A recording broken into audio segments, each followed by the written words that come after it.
guys, good morning. So today is April 28. So today is Evora's birthday. Yee! Happy birthday, baby! Si Evora, she's my pet. She's a Shih Tzu. And of course, we got her last year. Ayun, so it's her birthday today. But before celebrating her birthday, mayroon muna akong eyelash extension class to attend to. And, tara na. Sana marami ulit ako matutunan.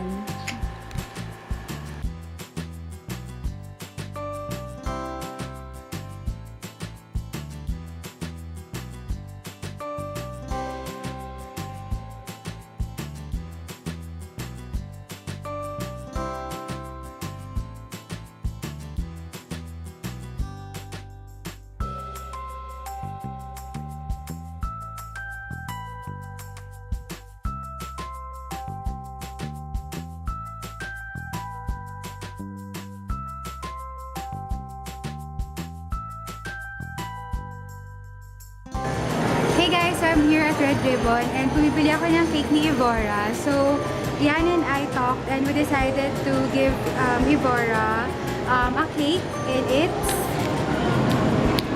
yung marble chiffon na 6 inches. So, yay! Happy birthday, Evo!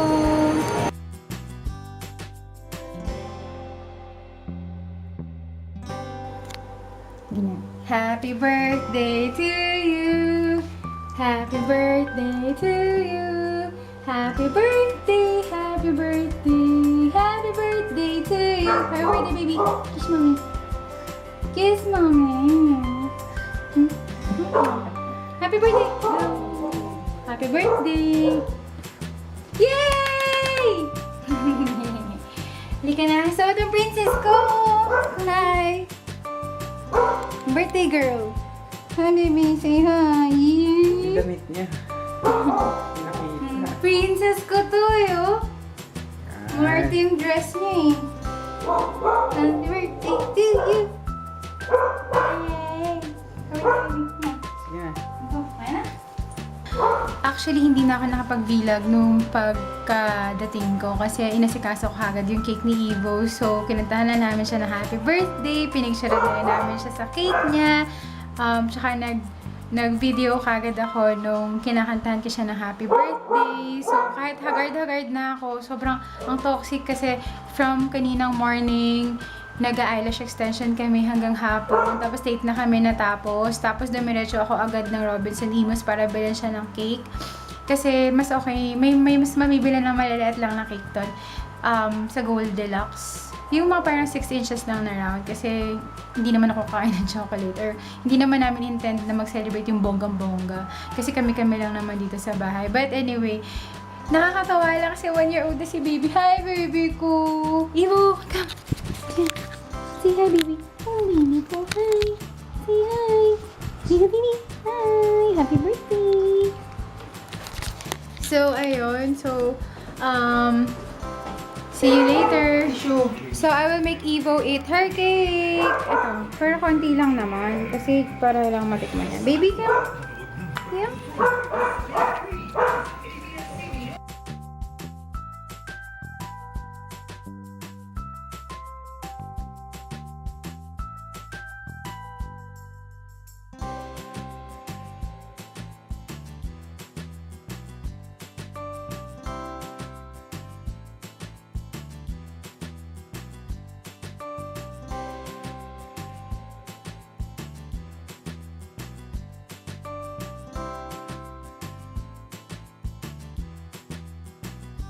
Mahilig siya sa ganyan. Kung ano yung kinakain namin, gusto niya ganun din yung kinakain niya. Pero hindi ko siya inahayaan. I don't allow her.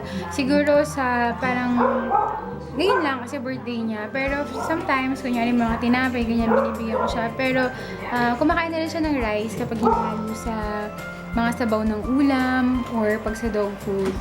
Pero minsan lang talaga siyang pakainin ng rice, kadalasan dog food talaga. So, hindi ko na siya talaga inaalaw. Since birthday niya ngayon, yun nga, ngayon ko lang talaga siya inalaw. Just konti lang, hindi marami. Hey guys, so I'm already lying in bed. Sobrang pagod. I mean, yung kanina, eyelash extension kami. Okay naman. So, alam ko na kung paano mag-eyelash extension. Although, siguro pwede na rin ako gumawa sa ibang friends ko kasi hindi siguro talaga ganun ka-professional kasi depende pa rin sa pilik mata ng tao kung yung kilalabasan ng eyelash extension. Plus, kailangan magaling ka rin tawag dun, kailangan magaling ka rin maghalukay dun sa pilik mata kasi kailangan even yung pagkakalagay mo, kailangan maayos, plus mukhang natural dapat. Kasi yung eyelash, per piece mo siyang ididikit sa isang lash, sa isang eyelash.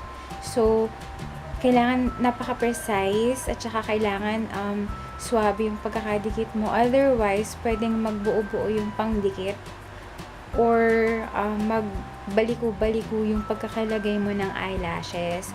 So, medyo parang na-disappoint nga ako dun sa ka-partner ko kasi yung model namin or yung patron namin or yung person na gagawa namin ng eyelash extension, anak siya ni Ate Rose. So, si Ate Rose naman, classmate ko siya sa massage sa tuwing hapon yun ng Sunday after ng cosmetology kasi every Sunday sa morning cosmetology and then sa afternoon massage. So ayun, parang medyo na-frustrate ako kasi syempre yung patron mo anak ng friend mo, 'di ba? So kailangan ingatan mo siya, bata pa yun. I mean 16 na siya, pero syempre ingatan mo pa rin kahit anak or hindi mo anak or basta syempre 'di ba kung nag-work ka as naglalagay kayo ng eyelash extension, di ba, syempre kailangan yung extra care sa clients ninyo. Kasi, clients yan eh. What if magreklamo yung clients ninyo, di ba?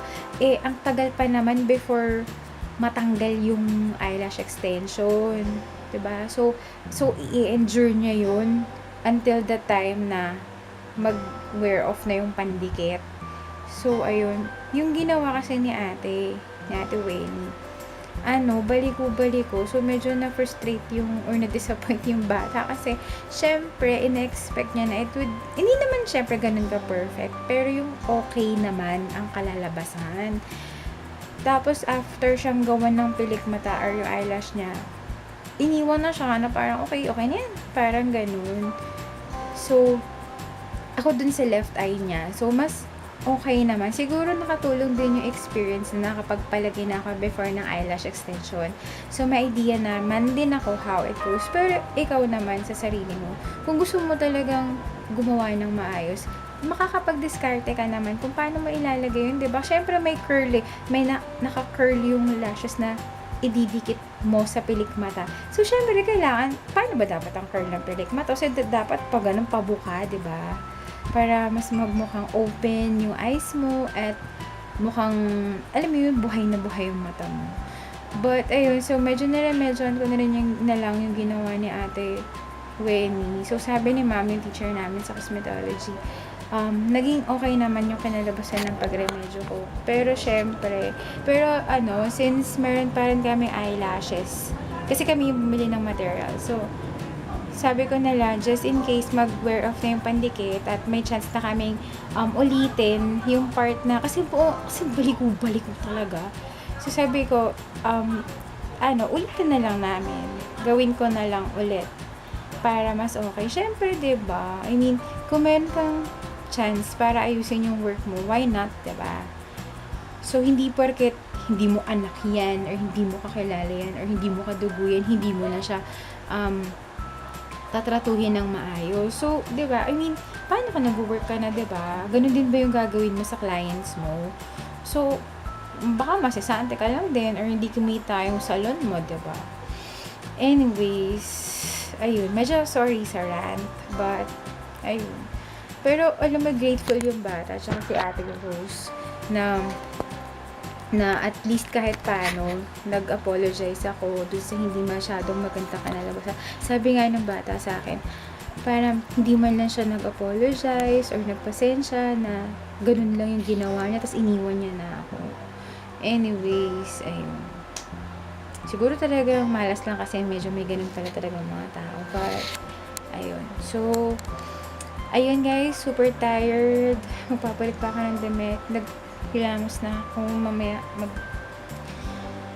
akong toner saka yung moisturizer. So, that's all for today's vlog. I hope you guys had fun watching. Bye-bye. Good night.